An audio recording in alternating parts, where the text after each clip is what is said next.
నమస్కారం అందరికీ. మనం ఇవాళ ఒక మంచి టాపిక్ తోటి మీ ముందుకు వచ్చాను. అదేమిటంటే మెటల్ రంగం. భారతదేశంలో మెటల్ పాత్ర ఎలా పోషిస్తుంది, భారత అభివృద్ధికి ఎంతగా ఉపయోగపడుతుందో మీకు ఈ వీడియో ద్వారా చెప్తున్నాను. భారతదేశ అభివృద్ధిలో మెటల్ రంగం కీలక పాత్ర పోషిస్తుంది.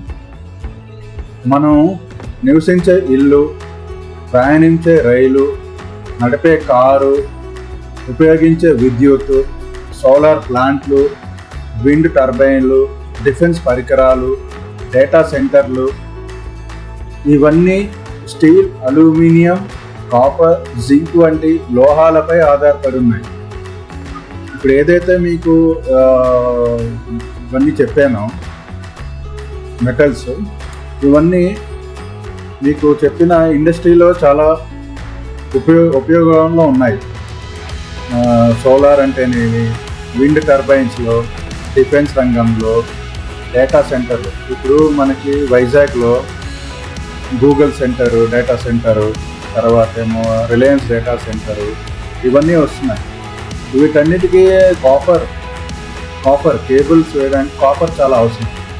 తర్వాత రైళ్ళు, బ్రిడ్జులు, తర్వాత వచ్చేసి శాటిలైట్లు, తర్వాత వచ్చేసి మనం నడిపే కారు, తర్వాత ప్రయాణించే రైలు, ఈ నివసించే ఇల్లు, ఇవన్నిటికీ మెటల్ రంగం చాలా ఉపయోగపడతాయి. ఎందుకంటే కావాల్సిన వస్తువులు ఇవన్నిటికీ ఏంటంటే మెయిన్ కావాల్సింది ఏంటంటే ఇవన్నీ మెటల్స్ అన్నమాట.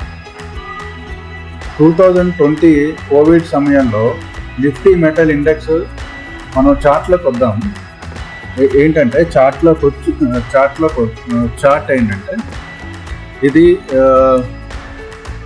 వచ్చేసి నిఫ్టీ మెటల్ చార్ట్ అన్నమాట. ఇది మంత్లీ చార్ట్. ఇప్పుడు చూడండి, 2020లో దగ్గర సుమారు 1700, అంటే ఇది ఇండెక్స్ అన్నమాట, index chart, Nifty metal index chart 1700 ఉంది. ఓకే, కోవిడ్ తర్వాత చూడండి ఎలా రైజ్ అయింది, అలా పెరుగుతున్నది. ఓకే, సో ఇప్పుడు హై వచ్చేసి 14,000 ఉందన్నమాట పాయింట్స్. 14,000 అంటే 12,400 ఉంది. 2020లో కోవిడ్ సమయంలో నిఫ్టీ మెటల్ ఇండెక్స్ సుమారు 1700 స్థాయికి పడిపోయింది. చూసారా, పడిపోయింది.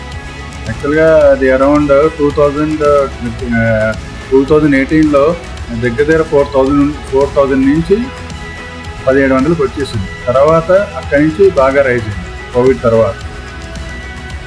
తర్వాత అక్కడి నుంచి 2026 వరకు 14,000 పాయింట్ల స్థాయికి వెళ్ళింది, ఫిబ్రవరి ఎండింగ్ వరకు. అక్కడి నుంచి మళ్ళీ 2,000 పాయింట్లకు పడిపోయింది. ఇప్పుడు మళ్ళీ 14,000 స్థాయికి చేరుకోవడం ద్వారా భారతదేశం మెటల్ రంగంలో ఎంతటి వృద్ధి సాధించిందో మనం చూడవచ్చు. అంటే చూసారా, ఇక్కడి నుంచి ఇంత రైజ్ అయిందో మెటల్ రంగం, అంటే మెటల్ ఇండెక్స్. అంటే ఈ చార్ట్ ద్వారా మనకి ఏం అర్థమవుతుంది అంటే మెటల్ రంగం చాలా అభివృద్ధి చెందుతుంది, వృద్ధి సాధించింది అనమాట. సో ప్రస్తుతం సుమారు 12,400 వద్ద ట్రేడ్ అవుతుంది. గత గరిష్ట స్థాయిలో పోలిస్తే సహజమైన కరెక్షన్ ఉంది. అంటే కొంచెం మార్కెట్ కరెక్షన్లో ఉంది, అంటే కొంచెం డౌన్ అవుతుంది. ఇప్పుడు మనం ఇన్వెస్ట్ చేయాలి కొంచెం. సో ఇన్వెస్ట్ చేయాలి అంటే మనం డైరెక్ట్ స్టాక్స్లో ఇన్వెస్ట్ చేయలేము, ఎందుకంటే దానికి చాలా క్యాపిటల్ అవసరం. ప్లస్ మనకి అంటే ఇంకా మార్కెట్ డౌన్ అయింది అంటే మనకి లాస్ వచ్చే అవకాశాలు ఉన్నాయి. సో దానికి మనం ఎలా ఇన్వెస్ట్ చేయాలి? మన దగ్గర ఇప్పుడు హెచ్డిఎఫ్సి మ్యూచువల్ ఫండ్ వారు HDFC Nifty metal ETF fund అని ప్రారంభించారన్నమాట. కేవలం 100 రూపాయలతోనే భారతదేశంలో ప్రముఖ మెటల్ కంపెనీల్లో పరోక్షంగా పెట్టుబడి పెట్టే అవకాశం ఈ ఫండ్ ద్వారా లభిస్తుంది అన్నమాట. సో ఈ HDFC Nifty metal ETF fund of ఫండ్స్లో మీరు ఇందులో ఇన్వెస్ట్ చేసుకుంటే మీరు ఆ కంపెనీస్లో ఇన్వెస్ట్ చేసుకోవచ్చు అనమాట. అయితే గుర్తుంచుకోవాల్సిన విషయం ఏమిటంటే ఇది ఒక సెక్టోరల్ ఫండ్, అంటే ఇది పర్టికులర్ సెక్టర్ అంటే మెటల్లోనే ఇన్వెస్ట్ చేస్తారు. దీని విలువలు మెటల్ రంగాను సైకిల్స్ బట్టి ఉంటుంది. సపోజ్ ఒక్కొక్కసారి అంటే సైకిల్స్ ఉంటాయి, ఈ మార్కెట్లో ఎక్కువ సైకిల్స్ ఉంటాయి, సైక్లికల్ ఫ్లక్చుయేషన్స్ ఉంటాయి, వాలటిలిటీ ఎక్కువ ఉంటుంది. సో దాన్ని మీరు భయపడుకోవద్దు, ఎందుకంటే మీరు లాంగ్ టర్మ్ ఇన్వెస్ట్ చేసుకుంటున్నారు. ఇప్పుడు చూడండి, మీరు 2020 నుంచి 2026 వరకు ఇన్వెస్ట్ చేస్తే దగ్గర మీకు చాలా ఒక 6 times 7 times ప్రాఫిట్ వచ్చి ఉంటుంది. ఓకే, చూసారు కదా, ఈ చార్ట్ బట్టి మీకు అర్థమవుతుంది. ఓకే, ఈ చార్ట్ బట్టి మీకు అర్థమైంది. సో మనం ఏంటంటే ఇప్పుడు ఇండియాలో చాలా డెవలప్మెంట్స్ చేస్తున్నారు, like infrastructure, roads, bullet train, తర్వాత ఏమో కేబులింగ్. ఓకే, ఇప్పుడు మనకి డేటా సెంటర్లు చాలా వస్తున్నాయి, సో దానికి కాపర్ చాలా అవసరం. తర్వాత డిజిటలైజ్ చేస్తున్నారు, తర్వాత సోలార్ ప్లాంట్లు పెడుతున్నారు, తర్వాత వచ్చేసి విండ్ టర్బైన్లు, డిఫెన్స్ పరికరాలు మెయిన్. సో డిఫెన్స్ మీద ఇండియా బాగా ఇన్వెస్ట్ చేస్తున్నారు. Okay, government of India. So ఇవన్నీ దృష్టిలో పెట్టుకొని మనం ఇందులో ఇన్వెస్ట్ చేసుకుంటే రాబోయే కాలంలో మన ఇన్వెస్ట్మెంట్ చాలా గ్రోత్ ఉంటుందన్నమాట. సో అందుకే మీరు HDFC mutual fund Nifty metal ETF fund of funds అని, ఈ ఫండ్ వచ్చేసి జూలై 28, 2026లో స్టార్ట్ అయింది, 3rd ఆగస్ట్ని ముగుస్తుంది. ఈలోగా మీరు ఇన్వెస్ట్ చేసుకుంటే మీరు 100 రూపాయలు మీకు తోచిన అమౌంట్ ఇన్వెస్ట్ చేసుకోండి, మినిమం 100 రూపీస్. తర్వాత మ్యాక్సిమం మీరు ఎంతైనా ఇన్వెస్ట్ చేసుకోవచ్చు.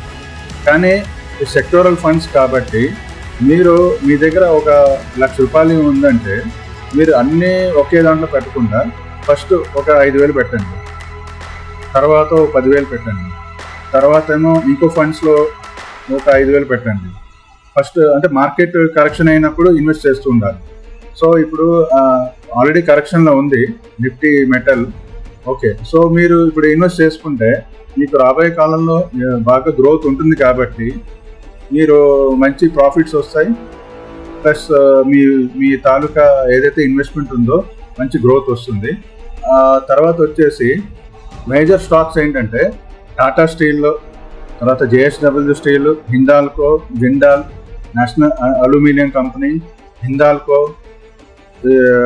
Hindustan copper limited, Hindustan zinc limited, ఈ కంపెనీస్లో ఇన్వెస్ట్ చేస్తారనమాట. సో ఈ కంపెనీస్లో మీరు ఇన్వెస్ట్ చేసుకుంటే రాబోయే కాలంలో మంచి గ్రోత్ ఉంది. సో మీరు ఇండివిజువల్ స్టాక్స్లో ఇన్వెస్ట్ చేయలేరు కాబట్టి మ్యూచువల్ ఫండ్స్లో ఒక ఫండ్ మేనేజర్ ఉంటాడు, ఆయన మీకు ఏంటంటే మార్కెట్కి అనుగుణంగా ఇన్వెస్ట్ చేస్తాడు. సో మీకు అంటే డైలీ